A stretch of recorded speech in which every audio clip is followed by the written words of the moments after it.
This podcast is a production of Unfiltered Studios. If you would like to know more about joining Unfiltered Studios, please visit our website at unfpod.com for more information. And now, here's a word from our sponsor. Spartacus Coffee is made for and made by hustlers, entrepreneurs, peak athletes, self-starters, and free thinkers.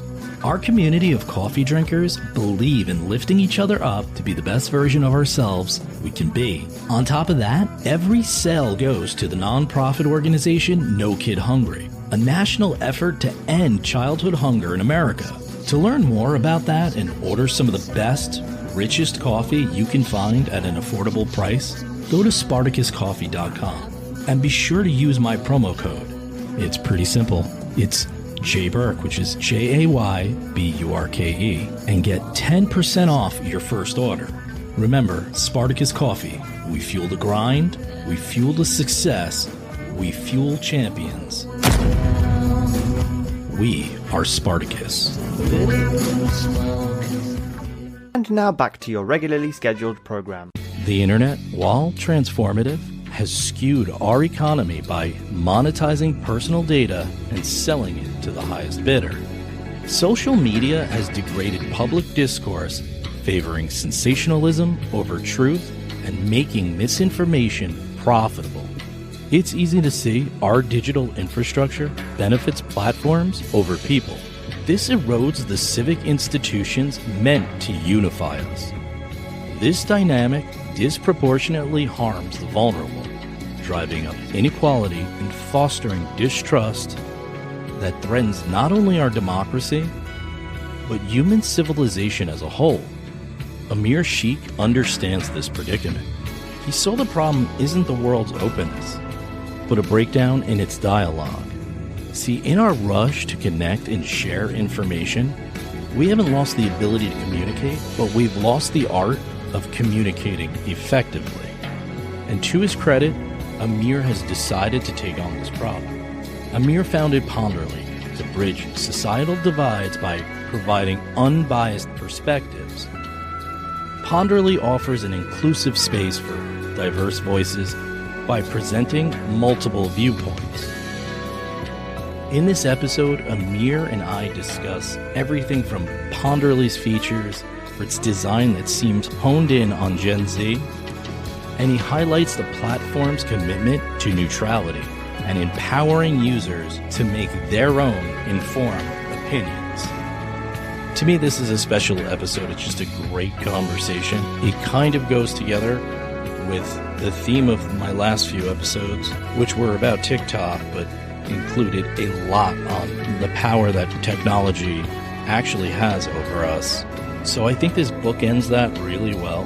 And Amir is just a really smart, really well-spoken individual who, again, to his credit, is doing something about a problem we all know is out there.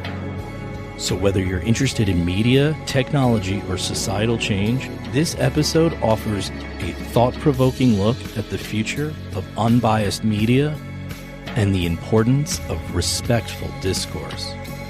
But find out for yourself in an episode I'm calling Disarm the Divide. Amir Sheik of Ponderly on media, technology, and society.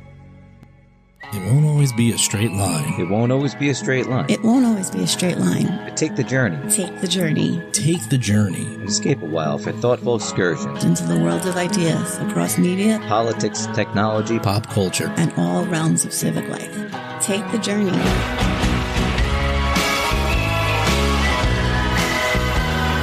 Take the journey. Take the journey. Take the journey. Take the journey. Take the journey.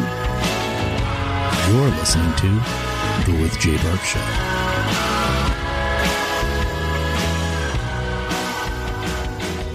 Hello and welcome to The With Jay Burke Show. My name is Jason Burke, and though I'm technically the host of this podcast, it's the guests who truly take top billing. This is a place for curious minds who enjoy civil and sometimes meandering conversation. If you appreciate a few laughs and want to come away with new knowledge about subjects that aren't always easy to break down, then you're the person I want listening to this podcast. Today, I have the pleasure of speaking to Amir Sheik, the founder of Ponderly. a groundbreaking platform created to bridge societal gaps by providing unbiased perspectives on every issue, whether it be hot button topics or sports. Ponderly is ready to give you all sides of the equation. Ponderly was originally conceptualized amidst the COVID pandemic in 2020 as 4B and later rebranded in 2024, now attracting a younger audience, offering an inclusive and fair space for diverse voices to express and develop their ideas, challenging the traditional media's elite dominance and offering differing perspectives. Amir, thank you so much for coming on today. Thank you, Jason, for having me. I appreciate it. Yeah, so when I first was approached about this app, I checked it out and I had to say I was very, very impressed with it. You know, just from the perspective of, one, it's definitely something that I think people are craving nowadays, whether they know it or not. I think a lot of people will say it even when they're stuck in a bubble, you know, like there's just these two differing sides, or we're getting pulled apart, things like that. So this actually offers an opportunity to people, I think, to understand certain dynamics within the country. And it's not just politics. It sounds like I'm talking about politics, but it goes into sports and fashion and other things. But just able to see two different sides and, you know, try to come up with your own perspective on it. I think it's a great idea. Yeah, thank you. Yeah, it's something that it was years in the making prior to even putting in any code or any kind of physical actions. But I kind of learned over the years, talking with friends and family and just people in general in society, and come to find that you can't really change people by telling them what's correct or not. They have to kind of realize it for themselves. And I'm not talking about little things. I'm talking about ideologies and, you know, beliefs and such.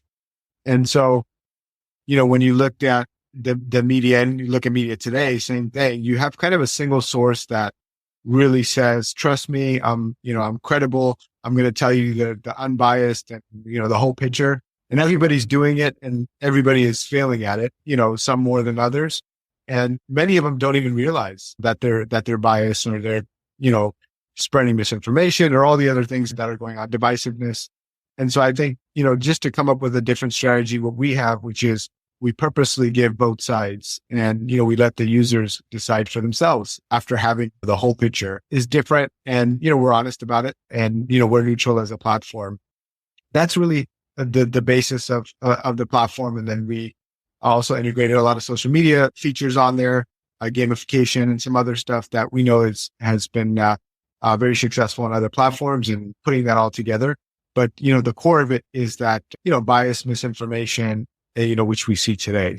Yeah, I noticed that the gamification and some of the interactive elements of it, which I think is something that is, you know, obviously Gen Z and maybe, I guess, the younger millennial kind of grew up with that, you know, or at least we're on the cusp of it coming into fruition. And it's aimed at, I think, that audience. And I think that's a good place to start, because I do see something different. I'm a father and I have kids that span an 18-year-old, which is crazy. And then I have as young as a 9-year-old. And there is something different about them where they crave information. I guess they were just born with it, right? I mean, it's like watching them try to game. It's like, it's just an extension of their hands. But I see it set up that way, and I think it's just perfect for that. Yeah, no, it is definitely targeted toward Gen Z specifically, you know, for a variety of reasons, you know, on the business sense, but also, you know, it's tough. You know, I'm not sure exactly how old you are. I'm not going to ask you, but it's probably tough to change your mind on probably most things. And when you look at the younger population, they don't have much knowledge, they don't have much experience. And so that's really where, you know, we have opportunity to expose. And, you know, in many cases, when we give information from both sides, it's not necessarily to change somebody's mind. It also could cement, you know, your ideas to know, hey, you know what, I am correct, you know, in whatever I believe. But it's just difficult once you get to later millennials and Gen X and so on to really make a difference. The other thing is, I think for us, because we are a startup and we're growing, and we look at a lot of the other successful platforms out there from YouTube, Instagram, all of those guys started in college campuses, Facebook. And there's a reason for that. College kids, they're not, they might not have a full-time job, and they're more active on social and so on and so forth. So it's really important for us to connect with them. And then from there, as we grow, we can start to include other demographics. But really that is our focus for now. So I was looking into you obviously a little bit and listening to some stuff that you've been on. Now, I just wanted to get into the brainchild of this, which was 4B. I mentioned it. I didn't want to get too deep into it because I wanted you to kind of explain it to us, what 4B was, because that was an interesting concept as well. Yeah. So 4B is where this kind of started. 4B stood for fourth branch of government. And obviously that's the people. It's not a real branch. And so it was kind of bootstrapped, and we did a lot of testing. We did a lot of developing. And then more recently, we rebranded into Ponderly. The core of it is the same, which is both sides, neutrality, bringing in some of the other features in there. But that's really where we kind of had our playground, if you will, to experiment and learn and make mistakes and grow. So that's where that started. And then, the journey prior to that, before developing, was years in the making, and just observing and banging the head. And, I think we've all got through that journey. So it's not only, my personal journey, but I think as a society, we've kind of, I don't know, progressed is the right word, but we've kind of got to this level where we are, where we're more divisive. And I think technology is, in my opinion, is the biggest culprit, in where we are today. And, but instead of me getting frustrated with friends, family, everyone else, I said, hey, let's try to find a solution. And so that here we are. Yeah. It's definitely, technology is definitely the flashpoint, I would say. It's just, I don't know. I don't know if human brains were prepared for how fast it evolved. And then just the way it's kind of weaponized in a way. And the funny thing about it is I think it's more weaponized to glue eyeballs and keep people at their attention span towards you. So it kind of is a funny thing. It's not, there's obviously disinformation and things like that, but the algorithms are really set up to just keep you where you're at. Yeah. So it's kind of like a funny thing. Yeah. It's a consequence of profits. It's not Right. I don't think it's there's some guys out there that are just evil, that are just trying to destroy society. I think it's just a consequence of making money, and the, algorithms are, ultimately tuned to get engagement and get people on there, and ultimately to make more revenue from ads or however else their business model is. And so, it's, that's what we're seeing. And so the stuff, like if I'm talking about something and I'm telling you the truth, many times the truth is boring, right? And it's not fun, but when somebody lies, or it's controversial, or it's, something like that, that's what people want to see. And that's not necessarily the truth. And that's not necessarily good for society. It's not showing the best of society, and so on and so forth. And so I think, again, it's just a consequence of the technology environment that we have today, unfortunately. Well, I think you hit on something there, right? So truth is, depending on what you're talking about, unless it's like math or science, truth is very, very, is a strange process to get to, because it's different for everybody. But you're right, like the truth or facts or anything is boring. But if you're passionate and you tell half truths, like it's easier to watch somebody like that. It's easier to engage in that. What I think your app does, which is really good, is, I don't want to call it simple, because it's not. Like I was reading about, what was the question? Oh, if the internet should be a public utility, which is an argument I've had with people. And I just like it. It just kind of gives you the facts quick. It's quick enough where it's not too boring, but then you're engaged in it, right? Because like the next part is like, what do you think about that? Like, you can get involved with it. But I mean, that's another thing the younger generation has. Everything's quick. So quick facts that get to the point. Yeah, but no, not I think too boring. Yeah, no, I mean, I think on your truth or reality point, I have to disagree. I think there's only one truth and one reality. I think what you're probably referring to is perception, right? There's Yes. Yeah. infinite amount of perceptions, but there's only one kind of truth. And when I mentioned about it being boring, I was referring specifically to like the delivery of it, but it's actually much more, the truth is much more complicated than what we know. In most cases, there's just so many data points and anything we really want to dig into. We just don't have the ability in many cases to know the actual truth because there's so much that goes into what the truth is. And then when you talk about beliefs, then it's not even math or science. Then there's not a single answer. But I think it goes back to how are we asking the questions? Like the question we ask, we always try to find like a one word answer or one number answer. And in reality, it's not, and so as humans, we have to communicate and we have to operate, and we can't operate if to get to the truth takes you 3 years to get to the answer. We don't have the time. We have to live life today. And so we have to kind of cut corners in some cases. And sometimes when we do that, we get misinformation or bias, and then, that's when we have problems. So not to say that where we are is correct or it's right, but we also have to understand what the alternative is. And so if we always just go 100% for the truth, we're never going to answer any questions because, we just, not today, maybe in the future when we have, better technology, we can get to some of those answers. But no, you're right. I guess I am looking at it more from a perspective issue, and trying to, I always think of it as like everybody's truth. That's what like politics is. It's like my truth and it's like trying to find a higher truth, Yeah. And I it's think perception. It is. Yeah. And I think what we're trying to solve, and I think that, it's kind of how would you say, like the lower hanging fruit is that when, let's say if I'm presenting information as a media outlet and I purposely, don't include something, or I purposely exaggerate something, or I purposely don't mention something, that's stuff that should not happen, right? That's within my ability to not do that. And I am purposely misleading, and that's wrong, and that should stop. And that's where I want to eliminate those types of things on our platform. But I think there's just some other things that we just don't have the ability to. I mean, we don't have the technology, the resources, and all of that. And that stuff I think we'll get to eventually. But the low-hanging fruit, which is, in some cases just straight up lying, that stuff needs to stop. And that's where we come in. We're like, okay, we're not going to have any of that stuff on our platform. Yeah. And that's something that was refreshing there because you're right. So a lot of times what I see is, I guess, half truths. I mean, they're lying. They're just keeping stuff out.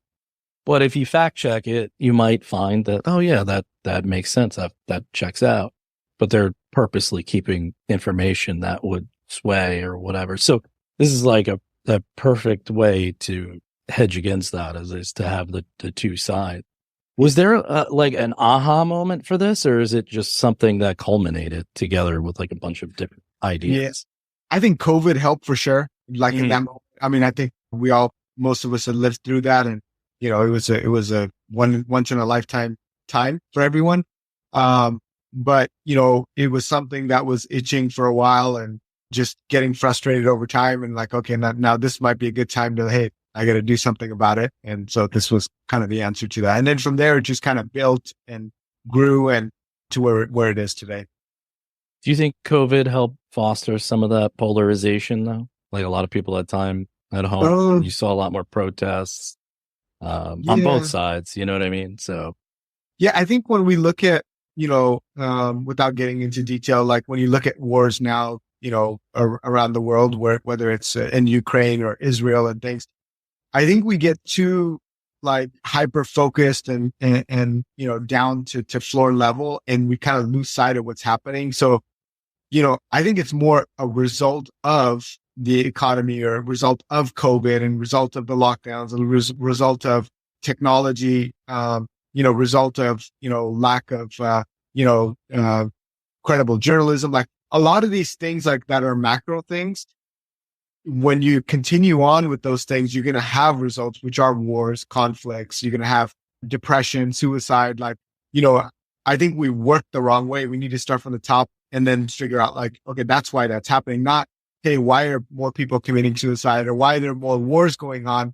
it must be because of like this. No, it's because of all of these other things. So if COVID didn't happen, for example, life would be very different. And I'm not saying like there'd be more people alive, but we might not have these conflicts. We might not have some of these other things. We'd have other issues, but I think it's just a consequence of, some of these bigger things that are going on. So it's all connected if you look at it. And I think it just goes back to, I'm not as much concerned with who's right or wrong. I think that's secondary. I think I'm more concerned with effective communication and respect. So I can disagree with you on something, but as long as we're effectively communicating, that's what's most important, because I'm going to be wrong about something else. I might be wrong. I might be correct in this case, but I promise you I'm going to be wrong in something else, and you're going to be right on that issue. So the issue is we shouldn't focus as much on right or wrong in that sense. It should be more about open communication and, being open to listening and, respecting each other. Yeah, I agree 1,000%. I'm a big believer in like a third way type of option, right? So, and I know you're a history guy, you're a history major. So I always think that with this country, right, it's called the American experiment. I mean, they call it the American experiment, right? And it came together because a lot of people who didn't agree on a lot of things made a lot of concessions and came together. We really lack that right now as Americans. I mean, what you're talking about, where it's just like you dig in, I'm right, you're wrong. I mean, it's definitely eating us alive. And I think that's what we need to get back to, is that effective communication. I like the way you say that. Like, not right or wrong, effective communication is a key. Yeah. I mean, to be fair, if you look, depending on how far back you go in history, it wasn't an issue because people were too busy surviving, they're too busy with their, and there wasn't that mass communication or instant communication. And so it's not that people are any better or worse today. I just think, it's just the environment and technology specifically that has caused a lot of this, but it needs to be dealt with because, obviously we all see the consequence of that. Some of those are quantifiable, like suicide, depression, like those things you can quantify.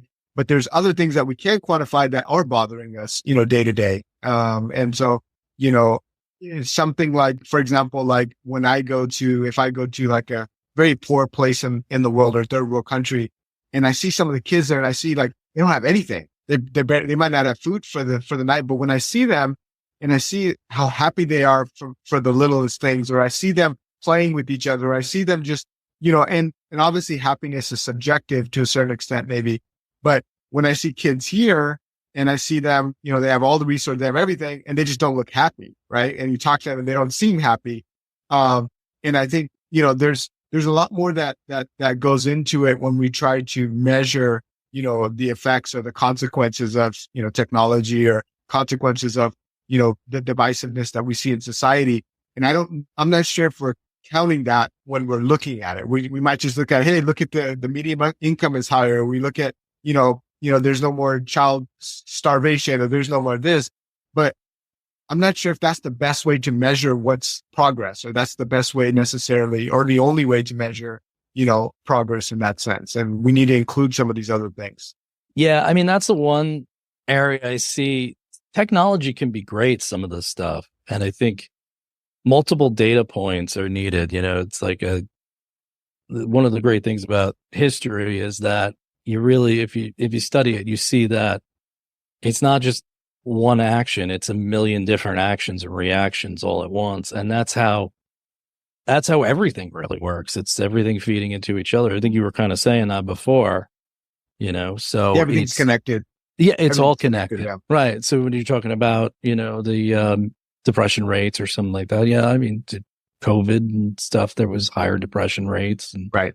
But there's a million different factors into that. Right.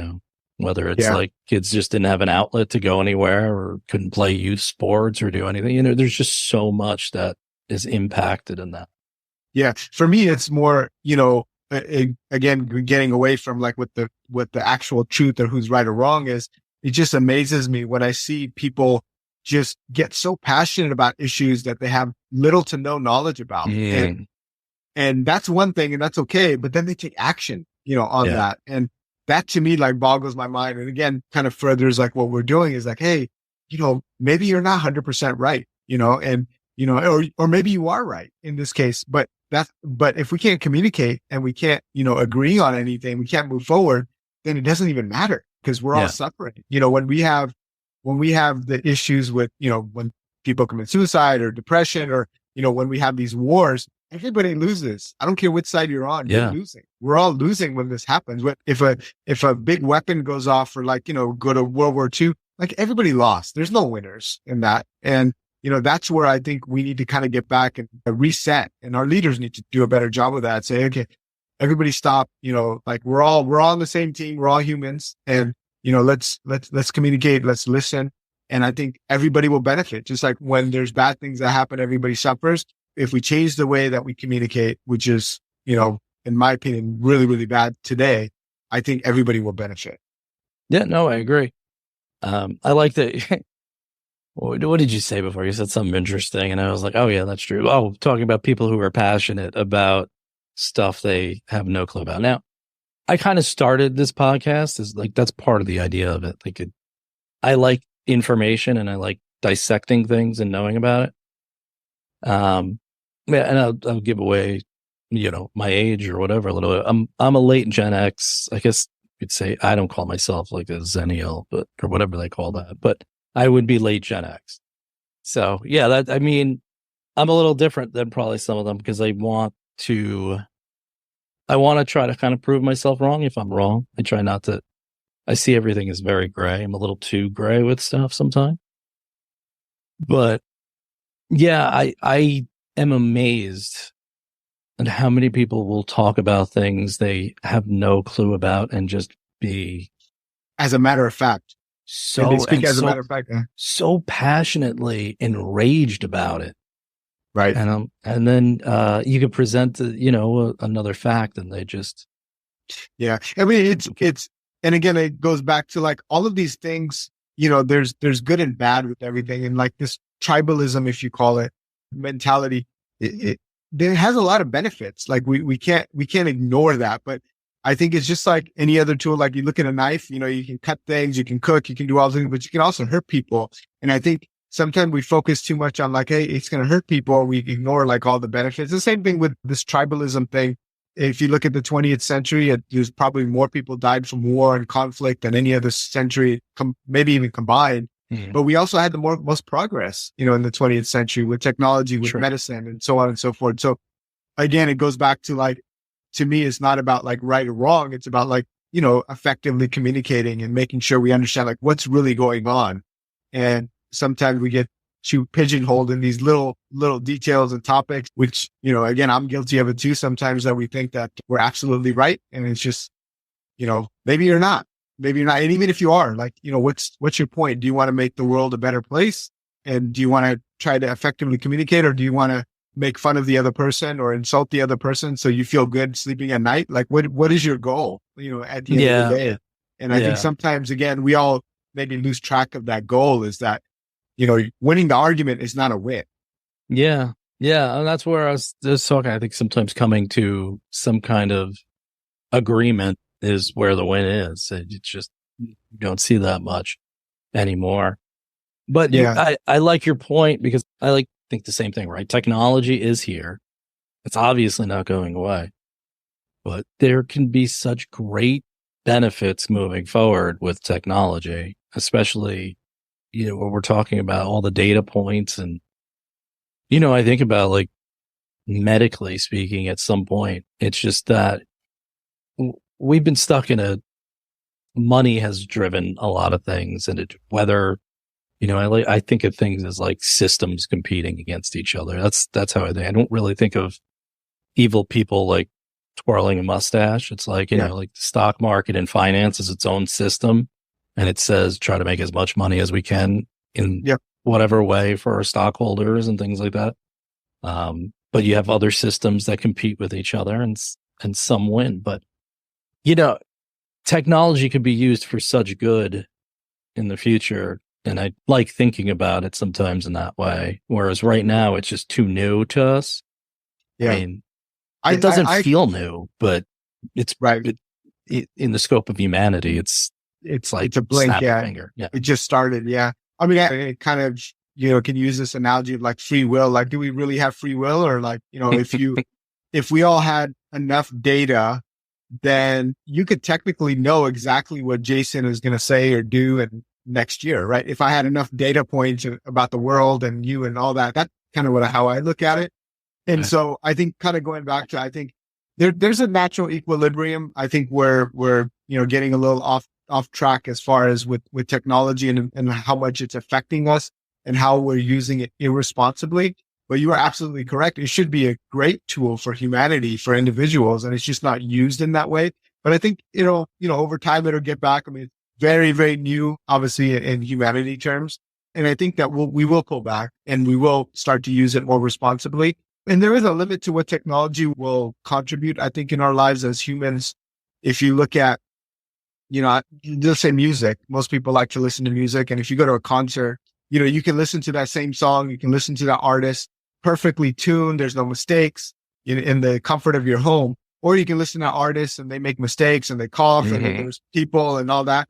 And I think most people would prefer the concert. And, it doesn't logically make sense because you have to pay a bunch of money. You got to deal with all these people and you listen to not as good of a quality sound, but there's that human aspect. And I think that human aspect will keep technology in check. I don't think technology, even if you can perfect certain things, we don't necessarily need that or want that. Not with everything, right? So maybe with our commute, we might want it, or maybe with certain tasks, busy tasks, we want it. There's a lot of things. I think there's a human aspect that, I'm not sure if technology will replace, at least not in the foreseeable future.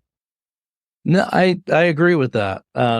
Especially your music point, right? You know how many concerts I've went to, and I agree with you. Like sometimes you'll go to a concert and the singer and everybody is so good, it almost sounds like the record, and it would disappoint me. Like I'd be like, you know what I mean? You want I'm the here flaws.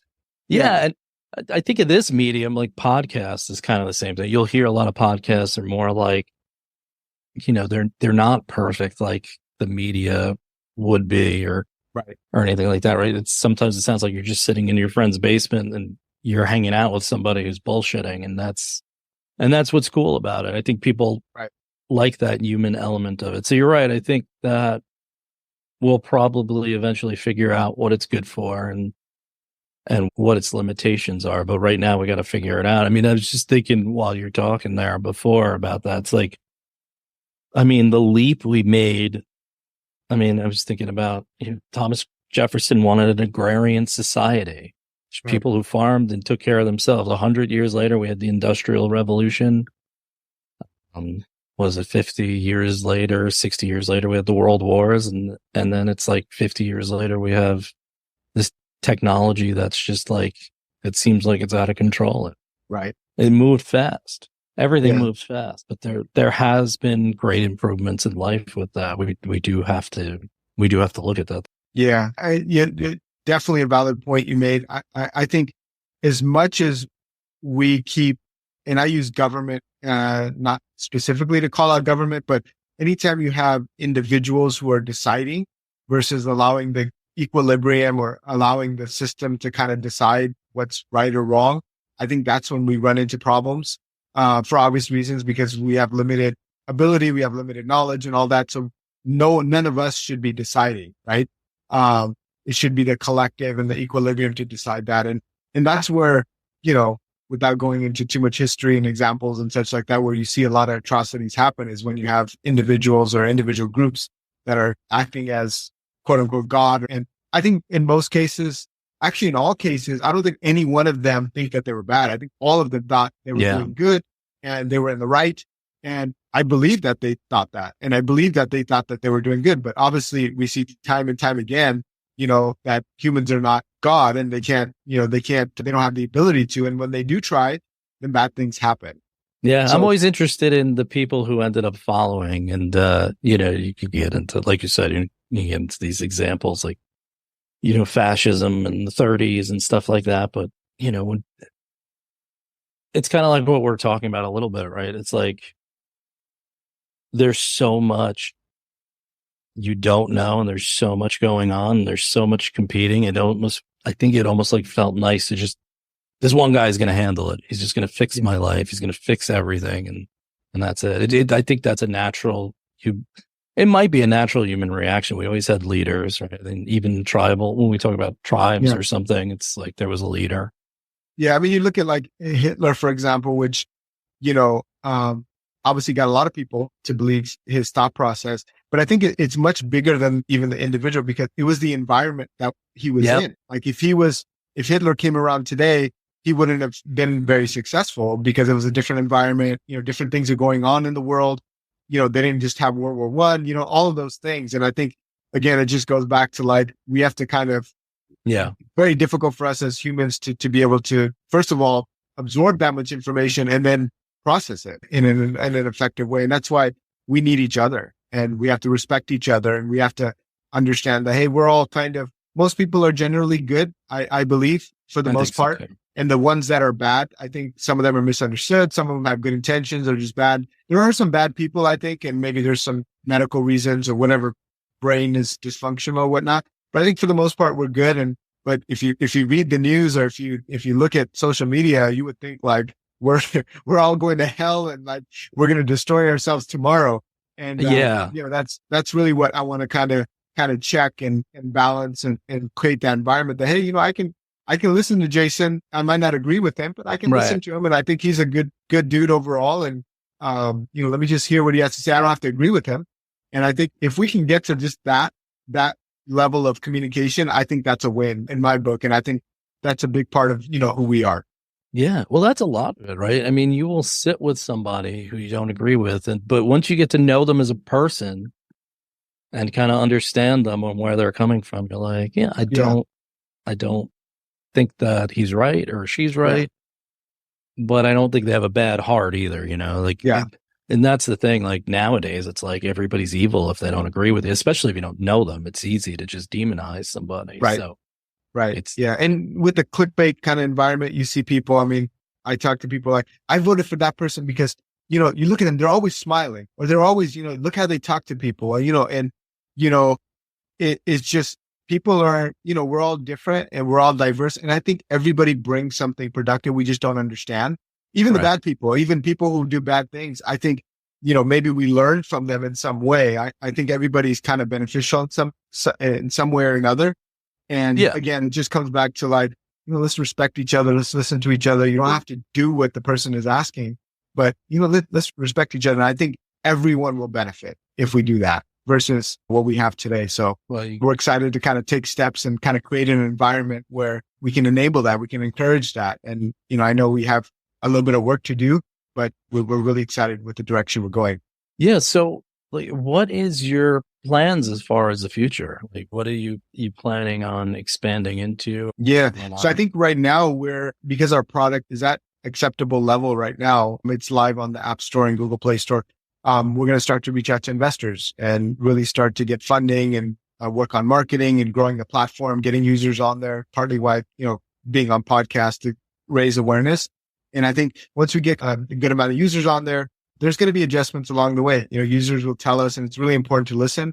Hey, this feature that you really like, we don't really care for, or this feature you need to have, and we need to listen. And you really make sure that we have a platform that is what users want, not what we think they want at the end of the day. So it's going to be a process and we appreciate the support. Our core will stay the same, which is, making sure that we present the whole side, we stay neutral.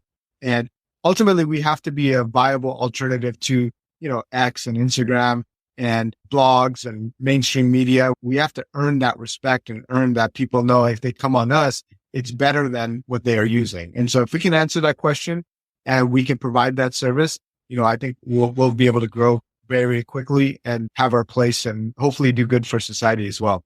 Yeah, I think there's definitely, especially with the younger people, they seem to be, they're different to me. They're different than all the other generations I've seen. I'm a big fan of Gen Z, actually. I mean, a lot of people like to trash them. And even Gen X, I used to think, every generation kind of gets whatever.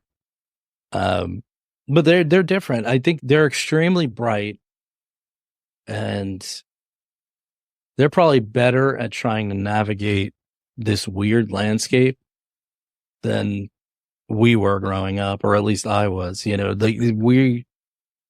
we weren't prepared for a lot of this stuff. Like the people I talk to who are older are the ones I see who just get like trapped in this mess Yeah. of polarization. I mean, not that everybody's not susceptible to it, but I think, they crave to understand things on a different level, I think. Yeah. And I think that's something I'm bringing to the table.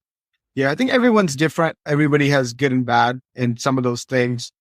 If you have a really nice sports car that's low to the ground, it's going to be fast. It's going to take corners well. But if you take it to the mountain, it's not going to do you any good. Now, we can't just say, hey, let's throw it away.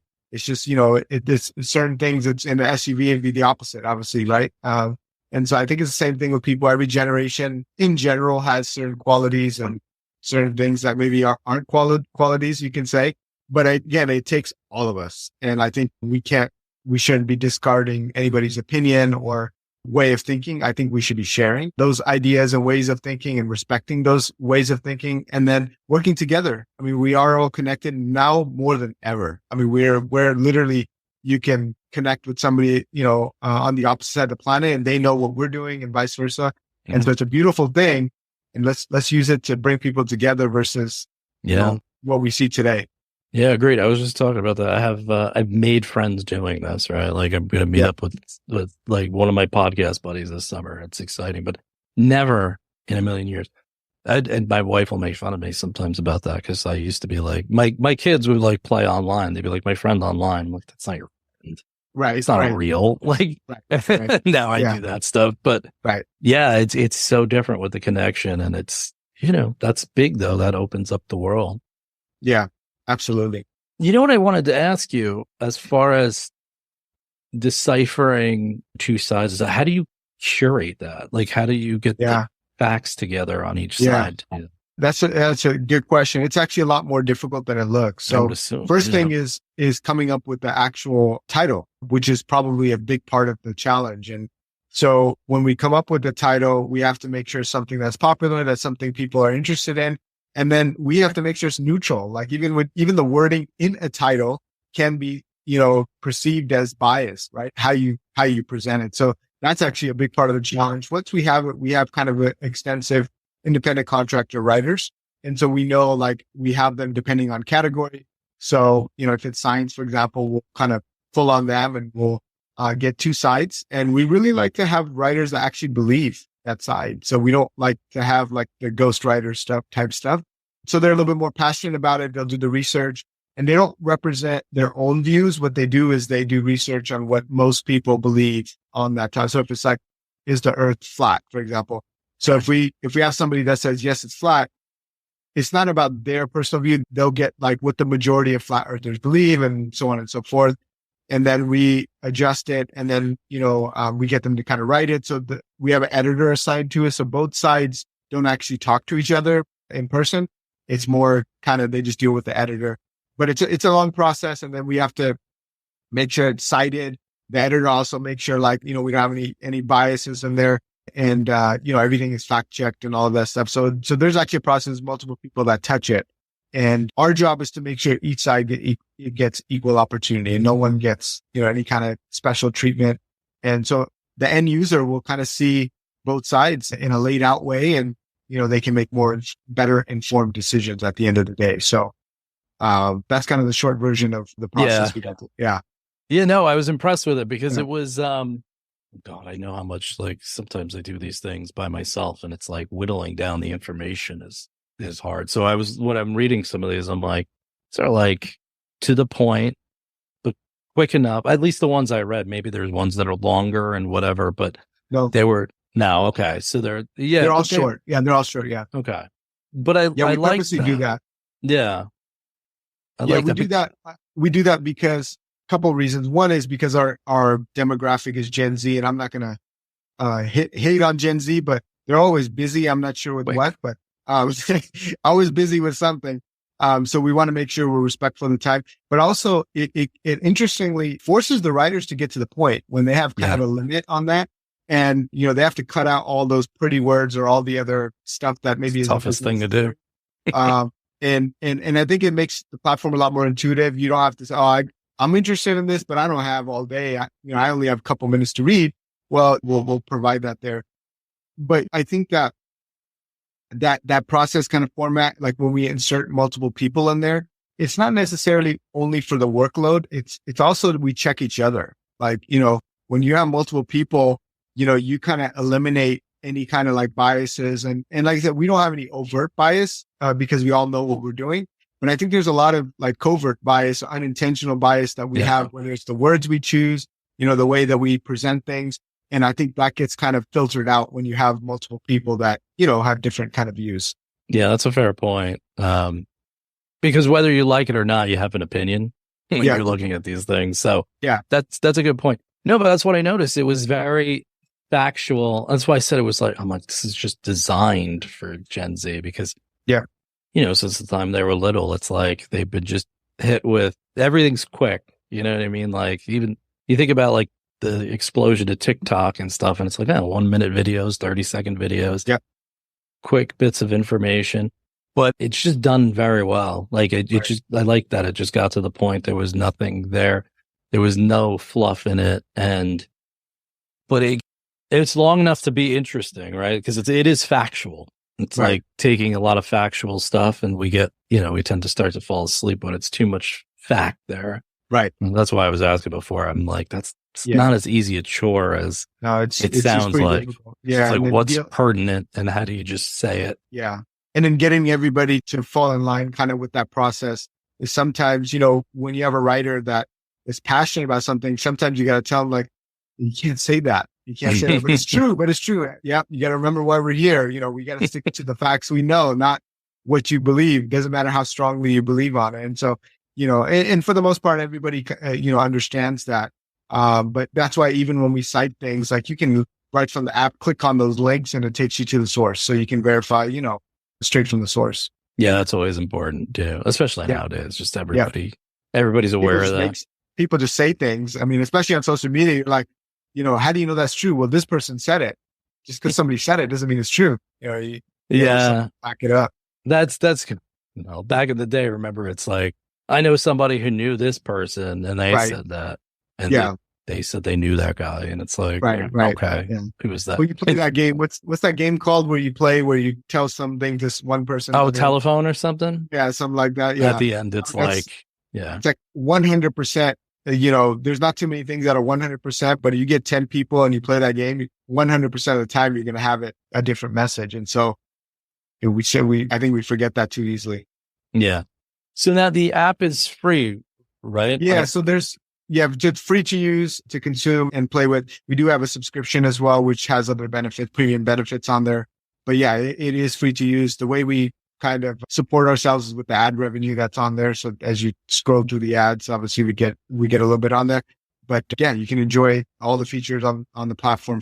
We're adding a new feature now. You can post videos and just like social media. So you get one free post a day. Outside of that, if you want to post, it does cost you a Ponder point, which you can earn without paying. You have to do things like make productive comments or, take polls and things like that. But really the idea behind it is we really want quality content and quality posts. And so sometimes, if you just say it's unlimited posts, people just start posting, garbage or trash or spam. Yeah. So that we do things like that to kind of really control the quality, because we're really much a free speech platform. And so you can say whatever you want as long as it's not illegal or threatening and things like that. And so, for us, it's more kind of the nice restaurant mentality where like, we're making this nice restaurant. So hopefully you'll behave a little better. And that's kind of the strategy we're using. You mentioned that in a podcast I was listening to, and I like that thought process. It was something about going to a nice restaurant is not that much different than going to McDonald's. It's just the atmosphere. The rules are probably the same. Yeah, McDonald's rules in a 5-star restaurant, the rules might be the same. Maybe a dress code might be, depending on the restaurant. But people definitely behave differently. You can see it. The same exact person will behave differently. They'll act differently. They'll sit differently. And it's a product of the environment. So again, you're not technically controlling anybody, but you're setting the stage. And, for us, like the gamification, like if you make a comment and you get enough likes on it from other users, you can earn points from that. And so what that is saying to you is like, hey, you can say whatever you want. It could be trashy comment, but you're not going to get rewarded. But if you're thoughtful, you can get rewarded and you can get other benefits. So it's just kind of without telling people what to do, you're just creating this environment for productive discourse. Very cool. All right. So why don't you tell us where they can find you? Anything else you think that would be pertinent to help people out? Yeah, whatever your app store is, just type in Ponderly, Ponderly. And, we're the only Ponderly, so you'll see us pop up. And like we mentioned earlier, it's free to use. We appreciate the support. I mean, even just reading the articles or just, commenting and posting or not just checking it out and reading every once in a while. We have 14 different categories on there. We have, we're constantly adding new articles. So there should be stuff that you're interested in. And yeah, I mean, at this point, as a growing startup, we appreciate the support. We know the future and, all of this makes a big difference to us. So in our mission, not just on the business sense, but I think, like we mentioned multiple times in this call, I think this is much needed in society. I do too. I think you're on to something here. So I'm happy to have you on and maybe be a little part of pushing it forward. I appreciate the support and thank you. It was definitely a pleasure speaking with you today. It was a lot of fun. You too. Thank you. I appreciate it. I want to thank you for taking some time out of your day today and listening to the show. We hope you enjoyed today's episode. If you want to learn more about the topics discussed in this episode, check out our show notes at my website, jburkshow.podbean.com. And don't forget to subscribe on Spotify, Apple Podcasts, Good Pods, or wherever you enjoy your favorite podcasts so you never miss out. You can also follow us at JBurk Show on Twitter and Instagram and JBurk17 on TikTok for the latest updates and going-ons behind the scenes. If you enjoyed the show, please leave a review. It helps us improve and grow the show, and each and every one of you has such an impact on that, and I can't thank you enough. Join us next time, and remember, it won't always be a straight line, but take the journey and escape a while for thoughtful excursions into the world of ideas across media, politics, technology, pop culture, and all realms of civic life. You're listening to the With Jay Burke Show.